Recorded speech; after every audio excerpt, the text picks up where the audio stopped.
Ensuite, Camille Poto me demande quel est votre budget. Alors, je suis incapable de te répondre avec un chiffre bien précis, genre on a dépensé tant. Voilà, un mariage ça coûte très cher, on a beau être assez peu nombreux, je vous garantis que ça coûte très très cher. Voilà, nous on a eu la bonne idée de partir en vacances cet été, de se faire super plaisir, d'acheter un appart et de se marier 6 mois plus tard, donc niveau financier c'était un peu difficile, mais enfin, on va s'en sortir, mais c'est pas forcément une bonne idée de faire tout ça à la fois, bref. Donc un mariage ça coûte très cher, on a déjà donné des acomptes pour pas mal de choses, donc le lieu, le restaurant, le photographe, donc ça c'est fait, mais après par exemple le repas ça dépendra du nombre de bouteilles qui ont été bues, ça dépend encore de pas mal de choses, donc je peux pas te donner un chiffre précis, mais en tout cas ça sera pas 20 000 euros, je veux dire, on reste relativement raisonnable sur tout ça. Alors ensuite, question un peu déco, etc. Laurine me demande, as-tu une idée de la décoration florale, lisse, rose, etc. Alors oui, je sais exactement ce que je veux, et mon copain est tout à fait d'accord avec ça. Moi je veux des pivoines dans mon bouquet de mariée, et je ne veux que des pivoines, c'est ma fleur préférée. C'est presque... Enfin je me marie au mois de juin, presque que parce que c'est la saison des pivoines, non mais c'est vraiment ma fleur préférée. Donc je n'aurai un bouquet qu'avec des pivoines, j'en rêve depuis toujours. Du coup, par extension, la décoration de table sera également autour des pivoines. Donc j'ai déjà trouvé le fleuriste, on s'est déjà mis d'accord sur ce qu'on pouvait faire. Et je pense que je vais acheter les vases moi-même, je voulais des petits vases boules, je voudrais pas des compositions florales en hauteur parce que j'ai envie que les gens puissent se voir autour de la table. Et je pense faire un petit DIY avec des paillettes ou quelque chose, donc peut-être que ça fera l'objet d'un article pour le blog. Mais bon, voilà à peu près où on en est. Et le blog de chat me demande est-ce que c'est toi qui fais la déco. Donc je pense apporter quelques touches personnalisées pour décorer un peu le buffet, pour le vin d'honneur, ou voilà, typiquement la décoration de table comme ce que je vous disais, les menus, etc. Voilà, c'est moi qui m'en occupe, mais voilà, je le fais aussi parce qu'on n'a pas non plus 400 invités, sinon je pense que j'aurais vraiment demandé de l'aide à quelqu'un. Mais voilà, donc je m'occupe globalement de tout, mais il y aura déjà beaucoup de choses sur place puisque le restaurant est très beau, donc le cadre est magnifique, donc il n'y aura pas grand chose à rajouter. Dune 778 me demande, je me marie également l'année prochaine, je ne parviens pas à trouver le faire-part de mes rêves, peux-tu nous montrer celui pour lequel tu as craqué? Alors, les faire-part, eh ben ça c'est un vaste débat. Moi j'ai tapé faire-part de mariage sur Google, voilà, la fille un peu 2.0, et j'avais pas du tout envie de me déplacer dans une papeterie, un truc d'impression, donc je me suis dit je vais essayer de trouver ça sur internet. Je suis tombée sur un site super bien fait qui s'appelle, alors je sais pas comment on prononce, Nabé Fabrique, bien sûr tout ce que je vous précise, voilà, tout sera noté sous la vidéo.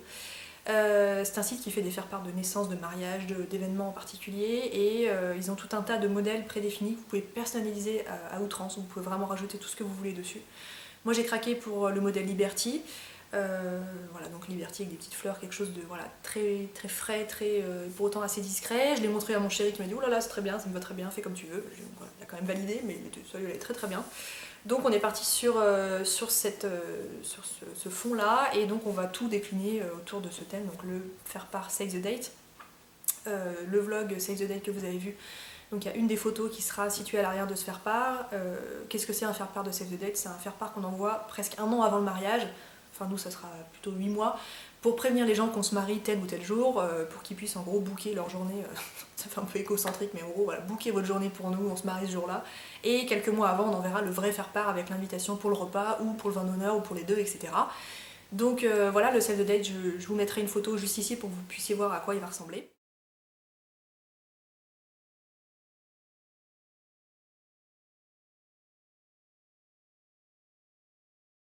Donc voilà, je les attends, ils devraient arriver par la poste d'un jour ou l'autre. Après on aura donc les faire-part officiels, on aura les cartes de remerciement, les menus, les petits emplacements pour la table, les plans de table, etc. Donc voilà, tout sera fait autour de ce thème-là, mais si vous vous mariez, je vous conseille ce site. Je suis incapable de vous dire si les prix sont complètement hallucinants ou pas.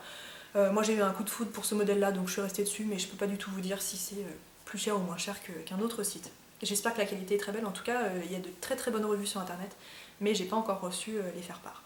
Ensuite, Charlène de Facebook et Marine de Facebook me demandent as-tu prévu des animations, activités particulières, jeux, magiciens, feux d'artifice, etc.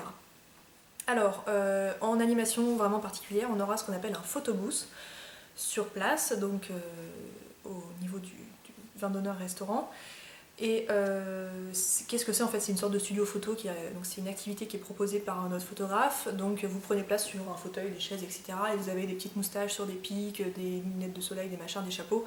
Et voilà, c'est une activité un petit peu ludique pour les invités et qui fait de super belles photos souvenirs. Donc voilà, on a rajouté ça. En dehors de ça, il n'y aura pas d'activité particulière, il n'y aura pas de jeu parce qu'il y a assez peu d'enfants. Magicien, feu d'artifice, pas du tout.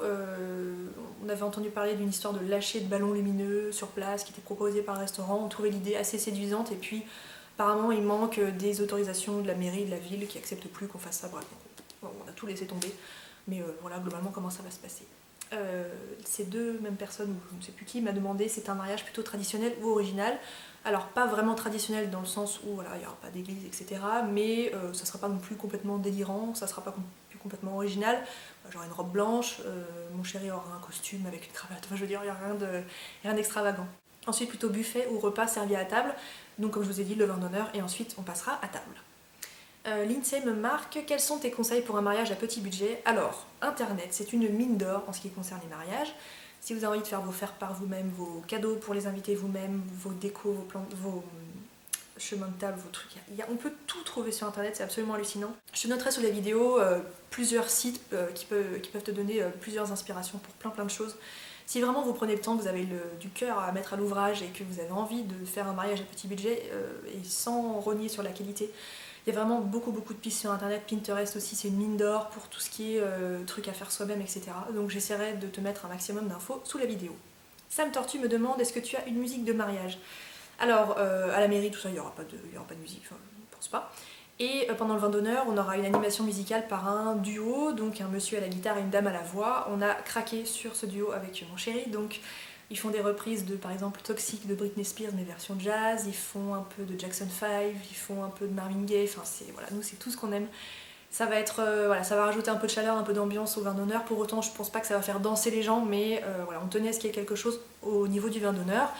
Et à table, il n'y aura pas particulièrement de musique. Enfin, je crois qu'il y a une musique d'ambiance qui est passée dans le restaurant, mais voilà, rien de plus. Et alors là, le truc qui a choqué, pas mal de nos invités qui ont un peu tiqué dessus. Voilà, il n'y aura pas de piste de danse. Puisque voilà, là on se marie au restaurant, c'est absolument pas possible. Nous on n'est pas des grands danseurs, on n'aime pas particulièrement danser, donc ça nous pose pas du tout de soucis, mais je sais qu'il y a des gens que ça choque un peu, mais quoi, on va pas danser à ton mariage? Mais bah voilà, nous ça nous dérange pas du tout, donc il n'y aura pas de piste de danse. Ensuite on arrive au paragraphe sur la robe et la tenue du marié. Marniarenko me demande quel genre de robe aimes-tu? Moi je trouve que la plus belle robe de mariée de tous les temps, c'est celle de Grace Kelly, elle surpasse même celle de Kate. Je suis tout à fait d'accord avec toi, celle de Grace Kelly est magnifique. Et Vanessa Beauté et Charlotte me demandent également pour quel genre de robe vas-tu opter. Alors la robe est choisie. C'était pas prévu que je la choisisse si tôt, en fait courant septembre. D'ailleurs le jour où je vous faisais la journée vlog à Annecy, je suis allée faire du repérage dans les boutiques avec ma maman. Pour celles qui vont peut-être se marier, je vous explique globalement comment ça se passe. Si vous voulez vraiment essayer des robes de mariée, il faut prendre rendez-vous. Voilà, puisque en gros la vendeuse est avec vous de A à Z, puisqu'il faut vous enfiler la robe. Concrètement, c'est pas comme si vous achetiez une nouvelle paire de chaussettes, hein, je veux dire, il faut vraiment y passer du temps, etc. Donc les boutiques demandent, enfin je pense que toutes les boutiques demandent à ce que vous preniez rendez-vous. Donc moi j'avais pas du tout pris rendez-vous, j'étais juste partie pour regarder les robes. Donc je suis entrée dans les magasins, j'ai juste dit, je voudrais juste voir ce que vous faites comme style, déjà savoir si les prix ça va, parce que c'est mes parents qui m'ont offert ma robe, donc je voulais pas non plus qu'on y mette 6 000 €, parce que je vous assure qu'il y a des prix complètement délirants. Donc on est rentré dans une première boutique, moi j'ai pas du tout accroché avec le style, pourtant c'est une des plus grandes boutiques voilà, autour de là où j'habite. Ça n'allait pas, trop de dentelle, trop de froufrou, j'ai pas du tout accroché, donc j'étais un peu déprimée. Et on est allé dans une deuxième boutique avec ma maman, et dans la vitrine j'ai dit ah bah voilà, c'est exactement cette robe là que je veux. Donc je vais pas vous expliquer comment elle est parce que déjà je l'ai dit à personne, enfin je veux dire à part mes parents et ma meilleure amie, personne d'autre ne l'a vue, donc voilà, je vais pas le dire non plus devant la caméra. Donc j'ai craqué sur le modèle dans la vitrine, je suis rentrée dans la boutique, la vendeuse m'a dit écoutez, moi j'ai personne, là j'ai pas de cliente, est-ce que vous voulez l'essayer? Bah j'ai dit bon bah ok, je l'essaye. J'ai essayé celle-ci, j'en ai essayé une deuxième pour avoir bonne conscience, mais elle m'allait parfaitement et c'est exactement le style que je voulais, donc voilà, je suis enchantée. Je peux déjà vous dire globalement le style, voilà, moi je veux pas de voile, je ne voulais pas de jupon, surtout pas d'effet meringue, voilà, je voulais surtout une robe fluide près du corps. Je la voulais blanche, mais voilà, je veux pas de gants, je veux pas de talons, je vais me marier en ballerine, voilà, donc je voulais quelque chose quand même d'assez sobre et pas trop extravagant, donc c'est exactement dans ce style-là. Donc je suis complètement enchantée et niveau prix, ça allait parfaitement dans le budget que mes parents avaient prévu de mettre dedans, donc voilà, c'était pas non plus des robes à 2000, 3000, 4000 ou plus, donc ça c'est une très bonne chose. Donc voilà, du coup c'était la seule du magasin, elle faisait partie d'une pré-collection. qui n'allait pas pouvoir être recommandée par la suite. Donc en gros la vendeuse m'a dit c'est soit elle vous va, soit il n'y en aura jamais d'autres. Donc il y avait une taille, c'était la taille qui m'allait, c'était un 38. Je pensais pas que j'allais rentrer dans du 38, mais voilà, c'est le cas. Il faut même la reprendre à certains endroits parce qu'elle est trop grande. Donc j'étais la première à être étonnée. Donc voilà, la robe est choisie et elle est exactement comme dans mes rêves. Donc ça c'est génial. Je crois que c'est un des plus chouettes moments quand vous vous mariez, parce que des robes, vous en essayez normalement qu'une seule fois dans votre vie, des robes de mariée. Et c'est vraiment en mode conte de fées, quoi. La cabine immense et tout, le magasin génial. C'était vraiment génial. Charlène de Facebook me demande est-ce que Monsieur Neroli a déjà choisi son costume. Alors il sait exactement ce qu'il veut, un costume gris clair, il n'est pas encore bien sûr de sa cravate ou tout ça, donc il faut qu'on aille essayer. Donc c'est pas acheté, en tout cas il a déjà l'idée, il suffira juste d'y aller, mais je crois que pour un homme c'est un peu moins compliqué quand même, et il n'est pas obligé d'y aller non plus un an à l'avance. Ensuite on va passer à la catégorie accessoires, maquillage, coiffure, bagues, etc. Letty Vanity, les petites crèmes et Amélie Button me demandent quel maquillage et par qui. Alors par qui? Par moi. C'est hors de question que quelqu'un s'occupe de mon maquillage le jour J, à part voilà, ma meilleure amie Morgane qui sera là, il n'y a pas de problème, elle peut me toucher le visage, il n'y a pas de souci parce qu'on se maquille de la même façon. C'est hors de question que j'aille chez MAC ou chez un vrai maquilleur pour me faire maquiller.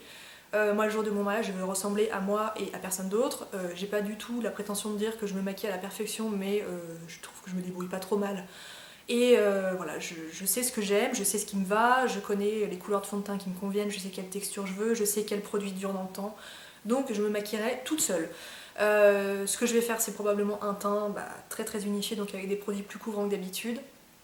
Et sur les yeux, j'ai pas encore bien réfléchi, mais je me verrai quand même bien avec un petit trail liner, peut-être un trail liner à la poudre, donc au fard noir, comme j'avais fait dans d'ailleurs mon vlog Save the Date. Je trouve que sur les photos ça rend bien, donc à réfléchir. Et sur la bouche, peut-être genre un gloss nude, mais voilà, rien d'incroyable. Mélanie, Mélanie, ton pseudo est compliqué. Mélanie MDMB 3007 me demande que vas-tu faire comme préparation, soins de la peau, ongles, massage, etc. J'ai pas prévu de faire de soins de la peau. Je pense que je vais surtout, pendant les 3 mois qui vont précéder mon mariage, je crois que je vais vraiment utiliser que des produits que je connais. Je vais surtout pas me lancer dans des tests délirants sur une crème qui va me filer des boutons, une allergie, un truc. Donc ça, je vais rester très très sage. J'ai déjà même commencé aujourd'hui à rester très sage, donc je vais rester dans cette optique-là. Massage, etc. C'est déjà pas trop mon style au quotidien, donc je pense qu'avant le mariage, je vais être suffisamment stressée, je vais être complètement incapable de supporter un massage. Et les ongles, oui, je vais les faire donc un truc, un rose nude ou une French manicure, un truc vraiment très simple, que je vais faire soit en vernis à ongles semi-permanent, voilà, mais je pense pas que je vais le faire moi-même. Et je vais faire en sorte que mes ongles soient relativement longs, ce qui va être assez délicat, étant donné que je dois les avoir assez courts pour le travail. On verra bien. Letty Vanity me demande quel genre de bague de fiançailles as-tu choisi.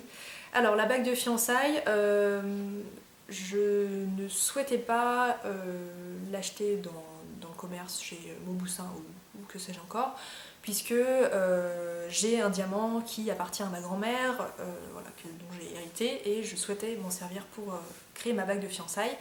Donc je me suis rendue chez un joaillier avec mon chéri, et donc on a amené le diamant et on a essayé de discuter un peu de ce qu'on pouvait faire autour de cette pierre, etc. Donc voilà, la bague est lancée en production, je devrais l'avoir d'ici maintenant peut-être 2 ou 3 semaines.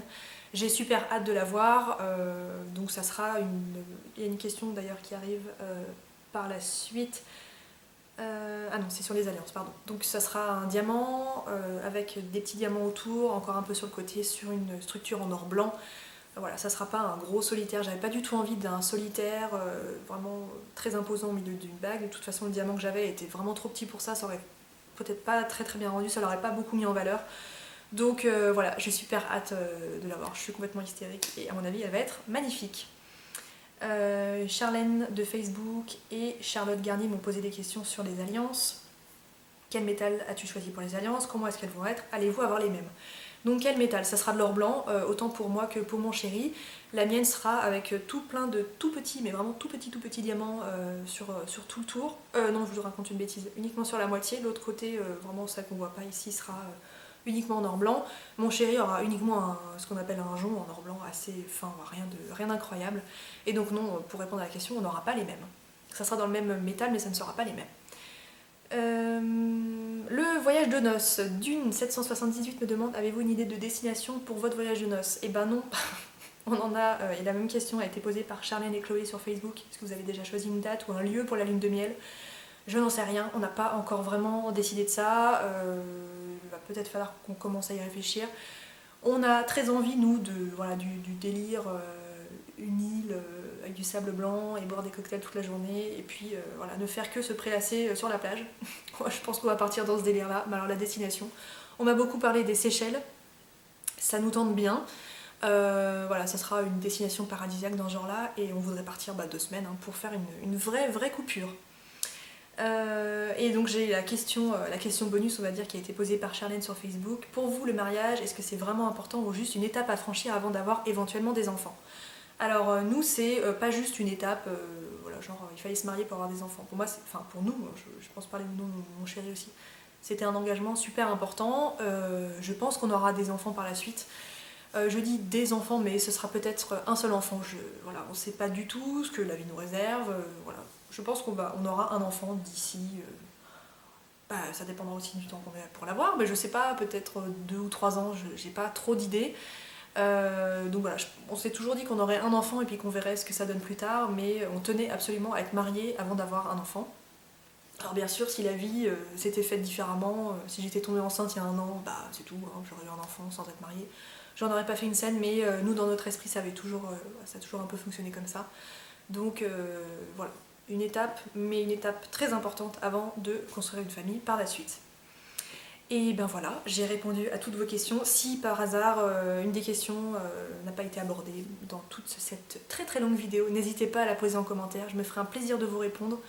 Donc restez bien connectés sur le blog et la chaîne YouTube parce qu'il y aura probablement pas mal d'articles à venir sur les préparatifs encore, sur les accessoires, les petits trucs de déco, ou voilà, les choses que je vais peut-être fabriquer moi-même, etc. Et puis, pour celles qui se posaient la question, bien sûr, vous aurez des photos du mariage.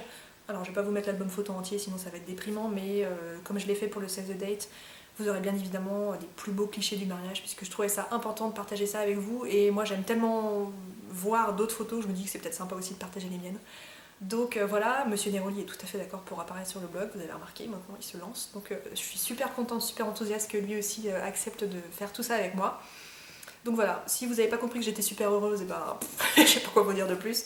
Mais voilà pour cette vidéo, je vous embrasse et on se dit à très bientôt.